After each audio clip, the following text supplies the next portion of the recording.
कब जेल हो जाएगी ना कोई पता नहीं है। किसे? आपको? हर किसी को। आपको नहीं लगता मुझे जेल हो जाएगी? पुलिस इतना मारेगी, मेरे पास तो वकील भी नहीं है। में सभी धर्म में सभी जाति बिल में में सुधार हाँ। तो कर दिया, यही तो कह रहे हैं बिल में सुधार हुआ है। अरे भाई सारे सुधार हम पे ही होंगे क्या? अरे हमें क्या, वो मतलब कहते हैं डॉक्टर बनने के लिए चूहे का ऑपरेशन होता है, बिल्ली का ऑपरेशन होता है, सारे ऑपरेशन हम पे ही करोगे क्या? मिश्रा जी धमका रहे थे। और मैं आपके माध्यम से कहना चाहता हूँ अपने केंद्रीय गृह मंत्री जी को, सर हमने आपको बनाया है, इस देश की जनता को धमकाइए मत, ना जाने कब हम आपको विपक्ष में बिठा दे। नमस्ते मोदी, ऐसी कुछ था। वक्त पे चर्चा कर रही थी और वक्त बिल पास कर रही थी। दुनिया आगे की तरफ बढ़ रही है। यार आप पत्रकार कुछ बोलते क्यों नहीं? दुनिया पता नहीं क्या कौन सा टैक्स अपने देश के अपने नागरिकों के हित में लगा रही है, और ये कब्रिस्तान और ये खंगाल रहे कागज लेने हैं आपको। आप सब है ना भाई, भगवान कसम, मुझे अगर भगवान कभी 2 पैसे देगा ना, आप सब लोगों पे केस करूंगा मैं। आप मीडिया ने ना भाई पूरा देश बेकार कर दिया है। मोदी जी कहते थे नमस्ते लंदन, ओ नमस्ते ट्रम्प, नमस्ते ट्रम्प। हम अनपढ़ गवार लोग हैं लेकिन जज्बात रखते हैं।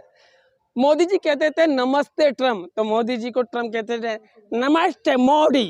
ऐसी कुछ था। अब दुनिया देखो, अमेरिका ने डोनाल्ड ट्रम्प के में जब सत्ता में आए ना डोनाल्ड ट्रम्प अमेरिका में, तो उन्होंने कहा अमेरिका फर्स्ट, तो दुनिया को लगा कि वो अमेरिका के अंदर अमेरिका फर्स्ट की बात कर रहे हैं। लेकिन उन्होंने दुनिया के 100 देशों के खिलाफ एक इकोनॉमिक वॉर छेड़ दिया, और चाइना ने मुंह तोड़ जवाब दिया, यूरोपियन यूनियन ने मुंह तोड़ जवाब दिया, उनके सहयोगी कनाडा ने तो जैसे को तैसा जवाब दिया। और हम कहते हैं मोदी जी मुंह तो खोलिए, कुछ तो बोलिए।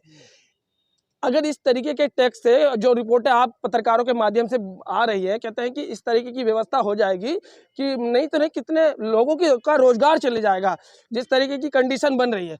और सरकार रात के 1:30 बजे लोकसभा में बैठ के वक्त पे चर्चा कर रही थी और वक्त बिल पास कर रही थी। दुनिया आगे की तरफ बढ़ रही है। यार आप पत्रकार कुछ बोलते क्यों नहीं? दुनिया पता नहीं क्या कौन सा टैक्स अपने देश के अपने नागरिकों के हित में लगा रही है, और ये कब्रिस्तान और ये खंगाल रहे अपने देश की गंगा जमुना नदियों को, मान रहे ना अपने।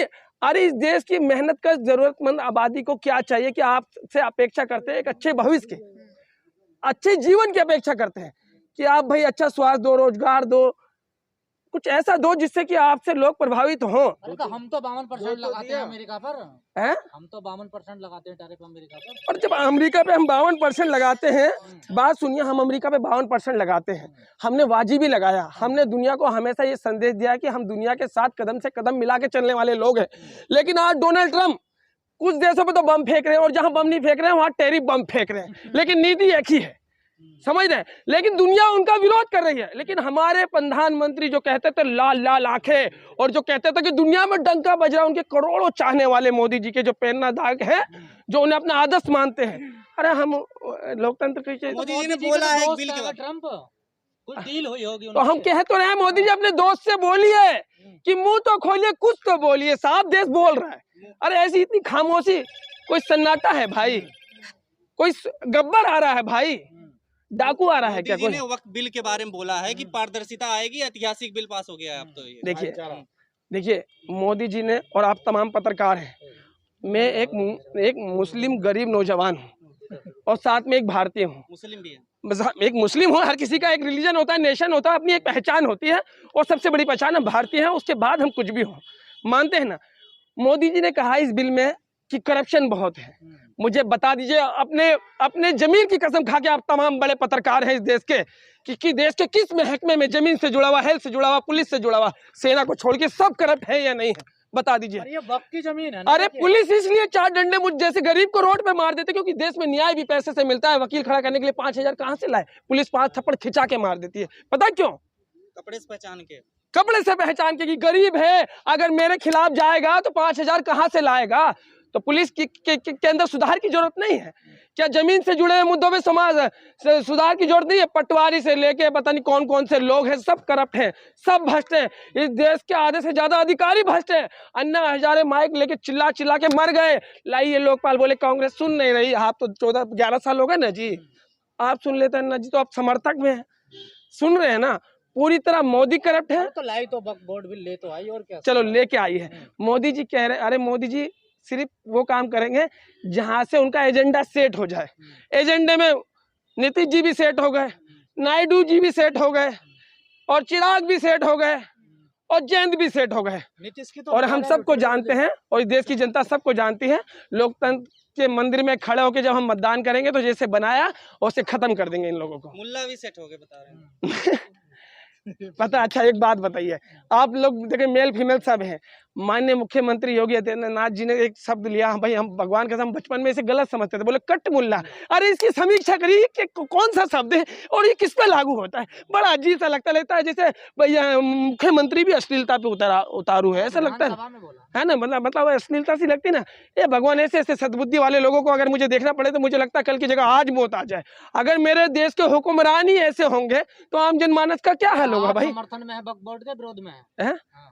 वक्फ बोर्ड देखिए मैं क्या कहता हूँ, एल्ला जो बख्शी है शान मुझे उस शान में रहने दे, नूर अपना मेरे ईमान में रहने दे। गौर से सुनिएगा, एल्ला बख्शी है जो शान मुझे उस शान में रहने दे, नूर अपना मेरे ईमान में रहने दे।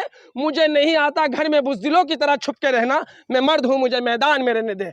इसका अर्थ यह है कि डॉक्टर राम मनोहर लोहिया कहते थे कि सड़कें खामोश हो जाएगी तो संसद आवारा हो जाएगी। हम संसद को आवारा नहीं होने देंगे, लास्ट टाइम तक लड़ेंगे, गांधी का दामन पकड़ के रहेंगे और इस हिटलरशाही और तानाशाही सरकार के जुल्म को मानने से सिरे से इनकार करते हैं। कैसे रोकेंगे जनाब? अरे सर बिल देखिए, बिल तो पास हुआ, लीगल लड़ाई अब कांग्रेस लड़ ली है, हमारे एमके स्टालिन लड़ रहे हैं, पूरा विपक्ष सुप्रीम कोर्ट गया है।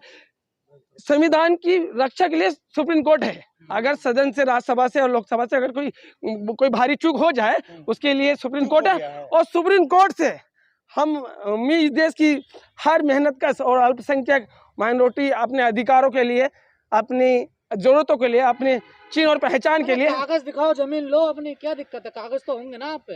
अरे अगर इस देश में कागज मांगोगे ना, इस देश में कागज मांगोगे ना, इस देश में अगर कागज मांगने लगोगे ना तो आधा हिंदुस्तान वीराने में आके खड़ा हो जाएगा।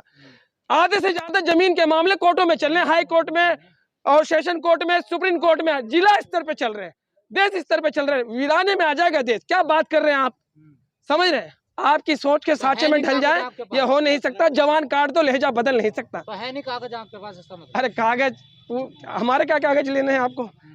आप सब है ना भाई, भगवान कसम मुझे अगर भगवान कभी 2 पैसे देगा ना, आप सब लोगों पे केस करूंगा मैं। आप मीडिया ने ना भाई पूरा देश बेकार कर दिया है, समझ रहे? सुबह उठ के लोगों को पता नहीं क्या क्या समझाने लगते हैं। अमित शाह जी ने कहा ये कानून है और सबको मानना पड़ेगा। अच्छा, अमित शाह जी धमका रहे थे और मैं आपके माध्यम से कहना चाहता हूँ अपने केंद्रीय गृह मंत्री जी को, सर हमने आपको बनाया है, इस देश की जनता को धमकाइए मत, ना जाने कब हम आपको विपक्ष में बिठा दे।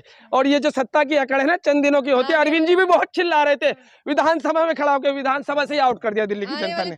क्या बकवास करते हैं? आने वाले 30 साल तक वही रहने वाले हैं विपक्ष में। हाँ, वो खुद ही कह रहे थे कि अगले 15-20 साल तक जिंदगी, अगले पल का नहीं पता भाई इंसान को जिंदगी का। वो 30 साल का स्टेटमेंट लेके बैठे अपनी सरकार को लेके। नीतियां तो बनानी चाहिए भविष्य को लेके, इसमें कोई दो राय नहीं, लेकिन इतना कॉन्फिडेंट कि भाई हम 15-20 साल तक कहीं नहीं जा रहे। हमें मालूम है कि भैया आपका पूरा मीडिया संस्थान है, आपकी सरकारी मशीनरी है, आप पूरी तरीके से जो है कॉम्युनल हो गए हैं, देश को बांटने में लगे हुए हैं। अच्छा बात सुनिए, ट्रिपल तलाक आया, बोला कि हम मुस्लिम महिलाओं, मेरी बहनें मुस्लिम महिलाएं, मोदी जी का बयान था। क्या मेरी हिंदू बहनों पे अत्याचार नहीं होते? क्या उनके तलाक नहीं होते? क्या छोड़िए, ये बहुत बोलेंगे तो बहुत दूर तक जाएगी। अत्याचार सब में, और सुधार की जरूरत सभी कौमों में, सभी धर्म में, सभी जाति में। बिल में सुधार तो कर दिया, यही तो कह रहे हैं, बिल में सुधार हुआ है। अरे भाई सारे सुधार हम पे ही होंगे क्या? अरे हमें क्या, वो मतलब कहते हैं डॉक्टर बनने के लिए चूहे का ऑपरेशन होता है, बिल्ली का ऑपरेशन होता है, सारे ऑपरेशन हम पे ही करोगे क्या? अरे भाई क्या बात कर रहे हो? पसंद आते हैं मुझे। कब दे रहे हो मकान? ये तो देखो, देखिए अगर तुम्हें लगता है कि सरकार, अरे बात सुनिए दीदी, बात सुनिए, मैं तुम्हें बताता हूँ। सरकार कह रही है ना बार बार चिल्ला के, गरीब मुसलमानों के लिए ये बिल आया है और उनके जीवन में उत्थान के लिए आया है, सामाजिक आर्थिक तौर पे, है ना। मुझे नहीं पता कि ये पहली बार सुना था पसमानदा, शायद मैं पसमानदा हो सकता हूँ, कहे तो मोदी जी की भाषा में दलित मुस्लिम हो सकता हूँ, समझ रहे हो? दलित मुस्लिम हो सकता हूँ, क्योंकि मैं गरीब हूँ, रेडी लगाता हूँ, 12 गंज में सलम की झुग्गी में रहता हूँ। तो मोदी जी कब आप मेरा घर बनाएंगे और कब वक्त की संपत्ति से मेरे जीवन में और मेरे जैसे लोगों के जीवन में उत्थान कराएंगे? भाई झूठ है, प्रोपेगेंडा है, सरकार का भ्रष्ट और करप्ट सरकार है, पूरे देश का बेवकूफ बना दिया, ठगों पर हिंदुस्तान है नरेंद्र मोदी जी। आपको इस बात को मानना पड़ेगा। कब जेल हो जाएगी ना कोई पता नहीं है। किसे? आपको? हर किसी को। आपको नहीं लगता मुझे जेल हो जाएगी? पुलिस इतना मारेगी, मेरे पास तो वकील भी नहीं है। तो डर रहे हैं आप? अरे हम नहीं डरते हैं, बिल्कुल बिल को लेकर अगर आपको डरा होते तो 100-150 पत्रकार आप खड़े हैं तो बोलते ही नहीं। खबरों में बने रहने के लिए फोरम 4 को सब्सक्राइब करें और नोटिफिकेशन पाने के लिए बेल आइकन दबाएं।